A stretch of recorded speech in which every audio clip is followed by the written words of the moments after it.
అయితే నేను ముఖ్యంగా మా అందరికి కూడా నాకు కూడా ప్రాబ్లం వచ్చేది ఓన్లీ పోలీసుదే, వేరేదేమీ రాదు. ఎందుకంటే ఒకటి మనమందరం కూడా పర్మిషన్ తీసుకోవాల్సిందే. డెఫినెట్ గా మేమందరం పర్మిషన్ తీసుకుంటాం సార్. కానీ మీరు తమరు ఏదైతే డీజే పెట్టొద్దు అంటున్నారో అది చాలా ప్రాబ్లం అవుతుంది మాకు. నాకే కాదు, నేను రోజు ఉన్న కూడా పట్టుకొని ఎందుకంటే నేను ఈ ఉన్న రోజు గణేష్ మొత్తం అయిపోయేదాకా కూడా నేను కూడా వీళ్ళందరూ కూడా నాకు ట్రబుల్ చేస్తారు. నేను ఎక్కడ కూడా నన్ను కూడా పడుకొని మీరు ఎట్లనో నేను కూడా అంతే. కాబట్టి ఆ పర్టికులర్ ఈ యొక్క గణేష్ ఉత్సవం మొత్తం అయిపోయేదాకా కూడా నేను వీళ్ళందరికీ కూడా 24 గంటలు అవైలబుల్ ఉంటా.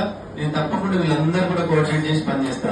దయచేసి నా కోఆర్డినేషన్ వేరే సిటీలో మీరు డీజే పెట్టకపోతే మా దగ్గర కూడా డీజే పెట్టకుండా పర్వాలేదు.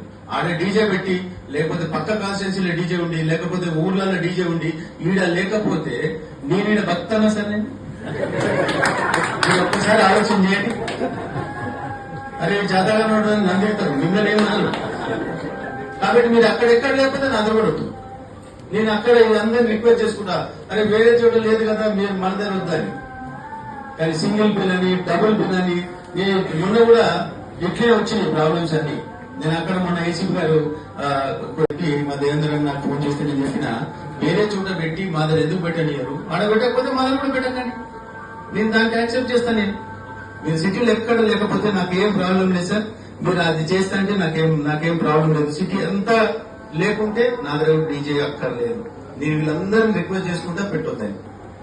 అలాగనే ఎల్సిటీ సంబంధించిన ఒక ఏడీఏ వచ్చినట్టున్నాడు, వేరే వాళ్ళు రాలేదు. దయచేసి ఏఈస్ వచ్చిండ్రు అందరు ఇక్కడే వచ్చాడు. కాబట్టి వాళ్ళందరూ కూడా మీరందరూ కూడా ఈ పండుగ దాకా కొద్దిగా కాన్సన్ట్రేట్ చేసి ఎక్కడ కరెంటు పోకుండా. ఏమైతుందంటే వీళ్ళు ఎవరు హ్యాంగ్ చేసి ఇవన్నీ ప్రాబ్లమ్స్ ఎట్లన్నా ఉంటాయి. దాంతో పాటు ఏదైతే కాలనీలో కరెంట్ పోతా ఉంటుంది.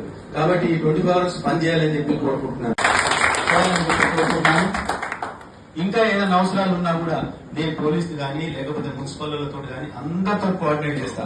కానీ మీరు దయచేసి కులాల మతాల అట్లాంటి ఏం తీసుకోకండి. ఏది ఉన్నా నేనున్నా మీకు పనిచేస్తా. నేను ఎవరికి ఏ ప్రాబ్లం ఉన్నా నాకు మీ ఎవరు నిలబడతా.